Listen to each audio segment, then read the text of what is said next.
So, did Chin the Conqueror and Kuvira have truly expansionist goals? And to say what I mean here, for instance, the Taliban in Afghanistan, they're a guerrilla army and they do not have expansionist goals. They do not have global ambitions.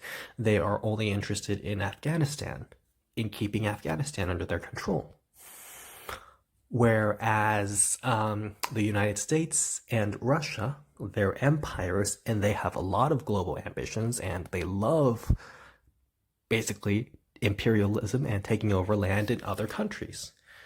Back in the day, obviously, Adolf Hitler, horrible, horrible person, one of the worst, he had expansionist goals. He wanted to conquer everything and put everything under his control.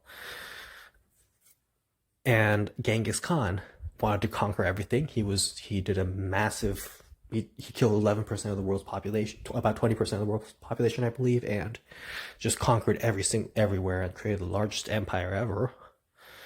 And Joseph Stalin, he had expansionist goals too. He was taking over lots of land that didn't belong to him and setting up puppet governments. And so those are what we're talking about when we talk about expansionist goals. Now, let's consider, obviously, oh, and just to be, for another example, North Korea, Democratic People's Republic of Korea, does not have expansionist goals. They're just interested in just keeping their regime alive. Like, that's all they care about. They're not interested in attacking anywhere or taking over anywhere or doing any sort of imperialism because they don't have the money, first of all, and like they just don't have the interest in doing that. So, yeah, let's get back for a moment. So, obviously, in Legend of Korra, the president of the United Republic, President Raiko, wants to do a preemptive attack on Kuvira and her forces. He wants to attack first. But, of course, the Fire Lord Azumi and Tenzin, they say no. So the plan doesn't go through. Because Raiko was always concerned that Kuvira was going to attack the United Republic, take over Republic City, and take over that land. Now, there's something to be said, though. Chin the, let's go back to Chin the Conqueror. Chin the Conqueror was conquering most of the Earth Kingdom, and Avatar Kyoshi says that when he came to the neck of the peninsula where he lived, when he came to Kyoshi's home, that's when she stepped up and took care of him. Now, as I've said, I think the reason that Chin the Conqueror, that Kyoshi did not stop Chin sooner, was because Kyoshi probably thought that Chin did not have expansionist goals. Kyoshi probably thought that Chin was only interested in taking over the Earth Kingdom, and that Chin would never attack the Fire Nation or the Water Tribes or the Air Nomads. Now, so technically it's an internal affair, it's an internal matter, and the Avatar is not supposed to interfere in internal matters. Of course, the Avatar can make it personal, as Kyoshi did when he attacked her home. She fought back against him and got rid of him. So she can just say, hey, it was personal. It wasn't like I was interfering in an internal Earth Kingdom affair. He was attacking my home, so I just defended our home, and look what happened. Like, he's dead. So, yeah.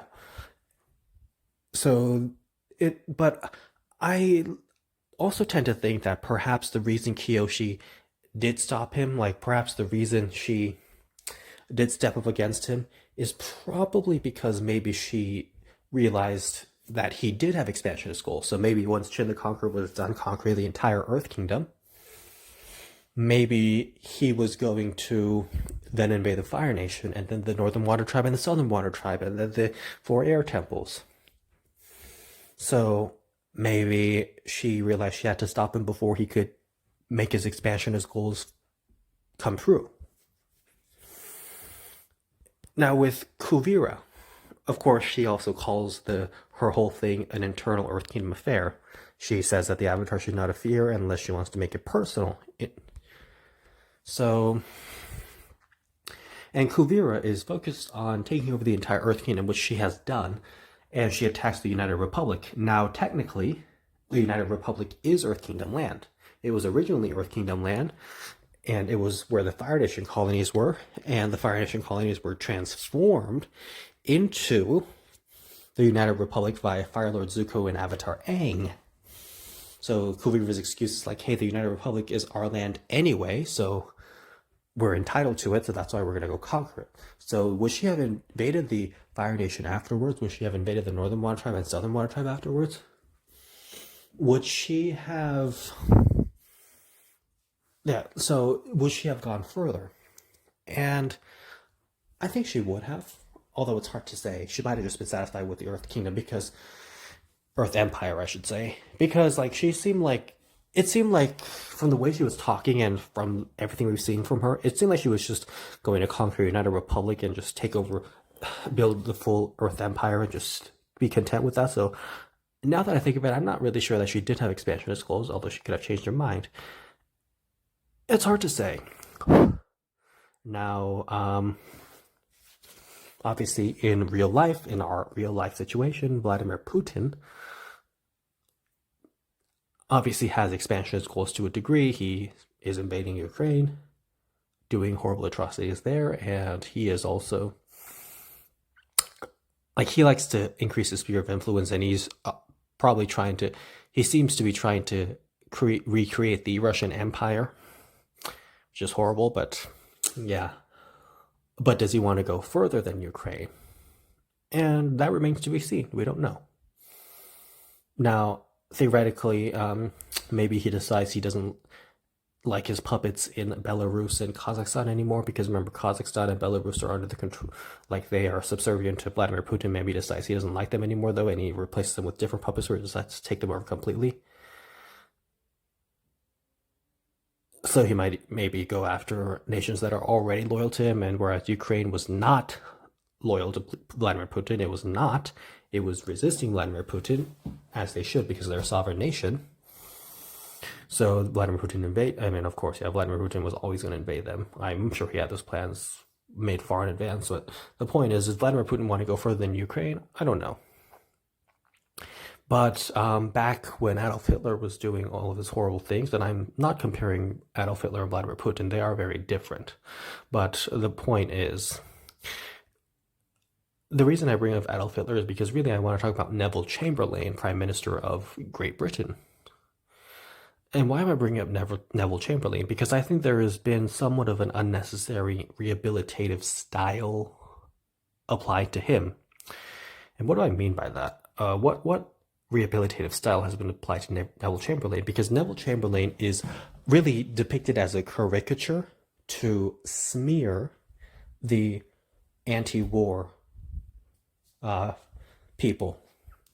Neville Chamberlain is presented as some sort of pacifist idiot who just gave everything to Adolf Hitler and put his hands up and just allowed Hitler to take over everything.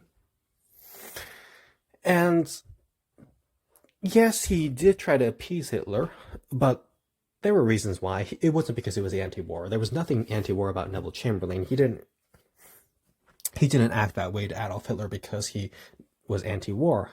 Neville Chamberlain was also fairly hawkish, and Neville Chamberlain was interested in protecting Britain's colonial possessions and colonial interests, and he didn't want Germany. Neville Chamberlain did not want Germany to interfere with British colonial possessions and interests.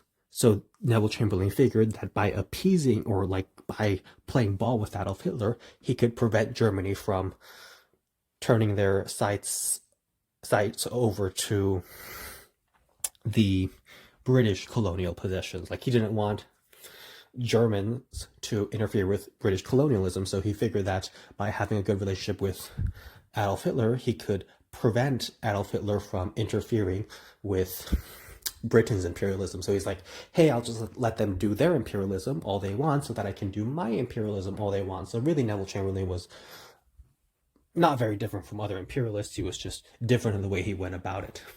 So stop rehabilitating or creating a caricature of him to smear the anti-war people.